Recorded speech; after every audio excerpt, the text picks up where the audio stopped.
Hey guys, welcome back to my YouTube channel. तो आज हम ड्रैगन किंग सीरीज को फिर से कंटिन्यू करने जा रहे हैं। तो जैसे कि हमने प्रीवियस एपिसोड में देखा था, वो जो ब्लैक लेवल फाइटर होता है वो बोलता है कि तुमने काफी ज्यादा कमाल की चीज की है, इसीलिए तुम्हें टांग सेक्ट का डिसिपल कॉलिंग ऑर्डर दिया जाता है। इसकी वजह से तुम डिसिपल्स को बुला सकते हो जब भी तुम चाहो। अगर तुम ऐसे मिशन करते रहोगे तो तुम्हारे पास एक ऐसा टाइम भी आएगा जब तुम 30 बैटल हॉल डिसिपल्स को एक ही टाइम पे बुला पाओगे। बोलते 30, ये तो एक मैजिक वेपन की तरह है। तो एपिसोड नंबर 148 की स्टार्टिंग होती है। जैसे टांग वुलिन ठीक हो गया, वो जल्दी से अपने हॉस्टल में वापस आ जाता है। गुई सुबह पूछ रही होती है वुलिन से कि लास्ट नाइट तुम कहीं गए थे। वुलिन बोलता है हाँ, मैं घूमने गया था। तभी जो प्रिंस होता है और प्रिंसेस होते हैं वो आ जाते हैं वुलिन के सामने। प्रिंसेस बोल रही होती है कि टांग वुलिन बाहर आओ। वुलिन ऐसे कांप रहा होता है, उसके पसीने छूट रहे होते हैं। वो सोच रहा होता है अब क्या हुआ। प्रिंसेस और प्रिंस वहां पहुंच जाते हैं। वुलिन बोल रहा होता है कि योर मैजेस्टी, तुम एक रॉयल फैमिली के मेंबर हो, ये सही नहीं है तुम्हारा ऐसे ही सभी के सामने चिल्लाना। प्रिंसेस बोल रही होती है कि इसमें गलत क्या है, मैं अभी के लिए सिर्फ एक आम इंसान हूँ। वुलिन पूछता है कि आप मुझे क्यों बुला रहे थे। प्रिंसेस बोलती है कि टांग वुलिन, क्या तुम मेरे साथ शर्त लगाना चाहते हो। वुलिन बोलते हैं बस यही, अगर यही बात है तो आप वापस जा सकते हो। प्रिंसेस बोल रही होती है कि वुलिन रुक जाओ तुम। प्रिंस सोच रहा होता है कि हैरानी की बात नहीं है कि यूनर यूनर की सभी के सामने बेइज्जती हुई इसके हाथों।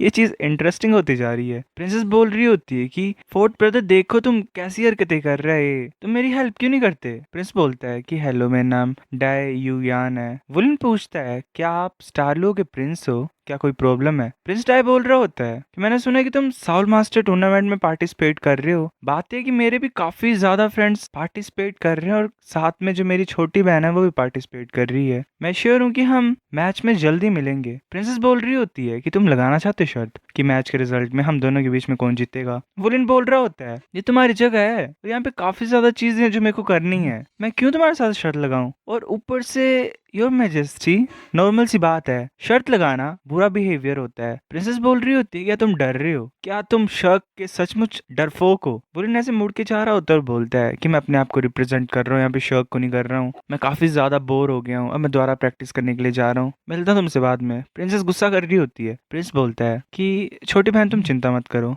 इसे जाने दो, अभी के लिए मैच में देखते हैं। हमें फिर पार्टिसिपेंट के वेटिंग रूम का सीन दिखाया जाता है। वुलिन और वहां पे सभी होते हैं। वुलिन बोल रहे होते हैं कि हम थर्ड राउंड में खेलेंगे। बाकी बोल रहे होते हैं कि जो मॉन्स्टर एकेडमी के लोग हैं वो आगे हैं। वुलिन सोच रहा होता है कि मॉन्स्टर एकेडमी, क्या मॉन्स्टर एकेडमी शर्क एकेडमी का जो मोटो था कि मॉन्स्टर्स को लेते हैं उसके हिसाब से बनाई गई है। तभी काफी ज्यादा लोग आ जाते हैं वहां पे। एक इंसान वुलिन के सामने आके खड़ा हो जाता है और वुलिन की तरफ घूर रहा होता है। वुलिन सोच रहा होता है कि मुझे काफी ज्यादा स्ट्रॉन्ग स्मेल आ रही है यहाँ से। हमें प्रिंसेस भी दिखाई देती है। प्रिंसेस वुलिन की तरफ देख के स्माइल कर रही होती है। प्रिंसेस कुछ बोल रही होती है उस इंसान के कान में। वुलिन सोच रहा होता है कि डाई यूनर क्या बोल रही है इस इंसान के कान में। वो इंसान फिर घूरता है वुलिन की तरफ। वुलिन डरता है और वो इंसान वुलिन के पास आके बोल रहा होता है कि मैंने सुना कि तुमने यूनर को तंग किया है। वुलिन बोलता है कि काफी अलग अलग मतलब होते हैं बुलिंग के, तुम्हें पता ही नहीं कि किस वर्ड की बात कर रही है प्रिंसेस यहाँ पे। वो इंसान ऐसे घूर रहा होता है वुलिन की तरफ और बोल रहा होता है कि मेरा नाम लोंग्यू है, सभी मुझे क्रेजी लोंग बोलते हैं, एक दूसरे को अच्छे से क्यों नहीं जानते हम। वुलिन सोच रहा होता है कि इसकी आंखें क्रिम्सन हो गई, रेड हो गई, जो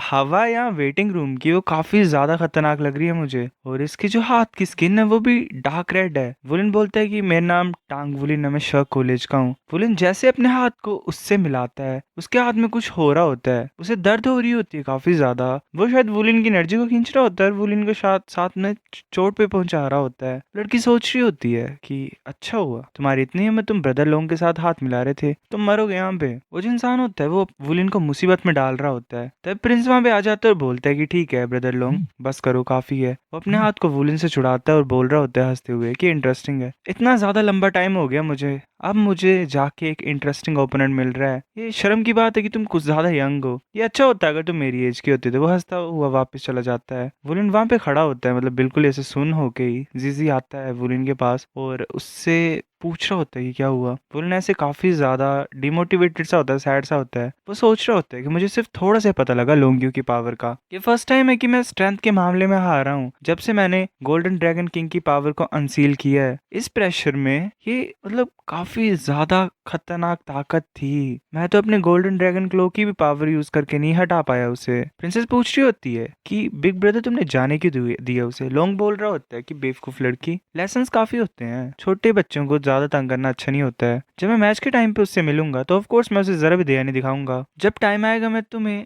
मजे कराने के लिए लेके जाऊंगा। तुम्हें पता ही है मैं कभी तुम्हारे प्रॉमिस को ऐसे नहीं जाने देता हूँ। प्रिंसेस बोलती है ठीक है जैसा तुम बोलो। फिर ऐसे शायद जीजी ले आता है इन्फॉर्मेशन। वो बोल रहा होता है कि 1000 ईयर जीनियस है वो। ऐसा बोला जाता है कि वो मॉन्स्टर एकेडमी में 10 साल की एज में आ गया था और उसके पास तब ऑलरेडी 3 साल रिंग्स थी।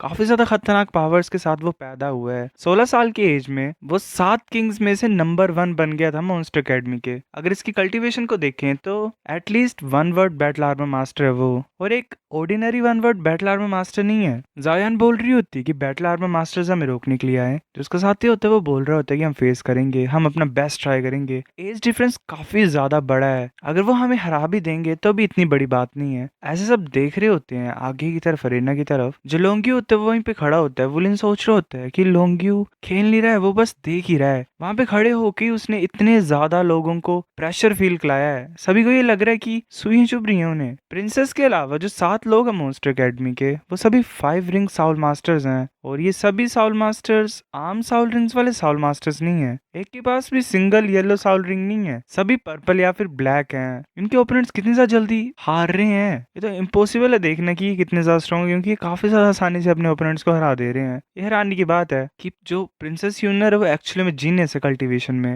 वो सेम एज की है मेरी तरह, वो सेम साउल रिंग कॉम्पोजिशन है मेरी तरह। कि सच में ऐसी प्रिंसेस है जिसे प्यार ही मिला पूरी जिंदगी। तो वो चोंगटियान वहां पे आता है और बोलता है कि फंडामेंटल गोल के शर कॉलेज का तुम्हें याद है, वो ये है कि तुम्हें तुम्हें चमत्कार करके दिखाना पड़ेगा। शक हमेशा चमत्कार करता है, अपने ऊपर विश्वास करो। वो सब बोल रहे होते हैं ठीक है। वो चोंगटियान सोच रहा होता है मेरे को एक टाइम साउल बीस्ट मिला था हाईएस्ट लेवल असेंशन प्लेटफॉर्म में, स्पिरिट टावर में, जो कि उस ओरा को निकाल रहा था जो कि लोंग्यू की बॉडी से आ रहा था। लोंग्यू का जो ओरा है वो साउल बीस्ट की तरह सेम टू सेम है। अगर मैं 1-on-1 इससे फाइट करूं तो मैं कॉन्फिडेंट नहीं हूं कि मैं जीत पाऊंगा। वेल अगर इतना खतरनाक है कि वू चोंगटियान भी डर रहा है लोंग्यू से फाइट करने में, तो तुम पता लगा सकते हो कि लोंग्यू कितना ज्यादा खतरनाक इंसान है। गुई बोल रही होती है कि टीम मैचेस में मैं पार्टिसिपेट करूंगी। ये सुन के वुलिन काफी ज्यादा खुश हो जाता है। फिर ऐसे में अरेना का सीन दिखाया जाता है। वहां पे एक इंसान आ जाता है जिसने अपने हाथ में फैन पकड़ा होता है। वो फैन की हेल्प से विंड अटैक करता है सामने की तरफ। वो एक टोर्नेडो बना देता है। जो टोर्नेडो होता है वो वुलिन और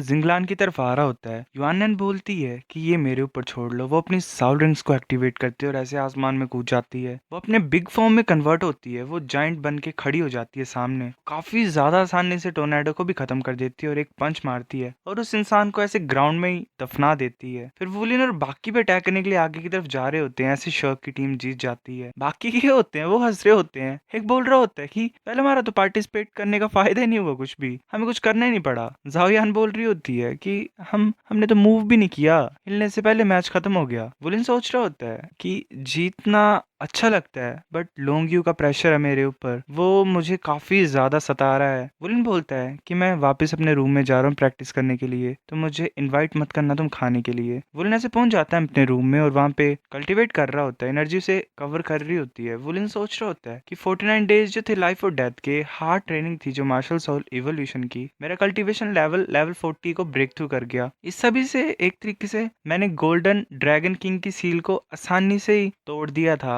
बिल्कुल आसानी से। मुझे स्ट्रॉन्ग बनना पड़ेगा ताकि मैं अपने फ्रेंड्स को मुसीबतों के थ्रू निकाल पाऊं और जो पावरफुल लोग हैं उनके खिलाफ जीत पाऊं। वुलन ऐसे अपनी आई को खोलता है। जो उसकी आंख होती है वो पूरी की पूरी ड्रैगन किंग की आई में कन्वर्ट हो जाती है। उसकी बॉडी में स्केल्स अपीयर हो रहे होते हैं, गोल्डन कलर की एनर्जी उसे कवर कर रही होती है। उसकी स्किन लेयर से गोल्डन स्केल्स बाहर आ रहे होते हैं। अजीब सी फीलिंग आ रही होती है उसे, ऐसा लग रहा होता है उसे कि काफी ज्यादा शार्प क्लोज उसकी स्किन को और उसके बोन्स को फाड़ रहे हैं। उसको काफी ज्यादा दर्द और डिस्कम्फर्ट हो रही होती है। वेल को सोचो कि किसी की स्किन को फाड़ के स्केल्स आ रहे होते हैं। फिर ऐसे ही जो गोल्डन ड्रैगन क्लो के स्केल्स होते हैं वो उसके लेफ्ट आर्म में भी आ जाते हैं। उसका जो लेफ्ट आर्म होता है वो भी गोल्डन ड्रैगन क्लो में कन्वर्ट हो जाता है। वो सोच रहा होता है कि मुझे ऐसी फीलिंग क्यों आ रही है कि जो गोल्डन ड्रैगन क्लो है मेरे लेफ्ट हैंड में, वो मेरे राइट हैंड के गोल्डन ड्रैगन क्लो से थोड़ा सा अलग है। क्या ये किसी तरीके का स्पेशल इफेक्ट है क्या, जो कि खत्म नहीं हुआ है मेरे लेफ्ट हैंड में? क्या लेफ्ट हैंड में अलग सी ताकत है? चलो मैं ट्राई करता हूँ। वो अपने लेफ्ट हैंड को नॉर्मली वॉल से टच करता है और वॉल्स में क्रैक पड़ जाते हैं। वोलन काफी ज्यादा हैरान होता है और बोलता है कि जो स्पेशल इफेक्ट है मेरे गोल्डन ड्रैगन क्लो का, जो कि लेफ्ट हैंड में, वो टीयर है। मतलब आसानी से वो किसी भी चीज को खत्म कर सकता है, डिस्ट्रॉय कर सकता है, बस टच करने से ही। सो गाइस ये एपिसोड इतना था। अब नेक्स्ट लाता हूँ कुछ दिनों में, तब तक के लिए इंतजार करो। लाइक कर दो इस वीडियो पे, जितने हो सकते हैं। मिलते हैं आपसे, बाय।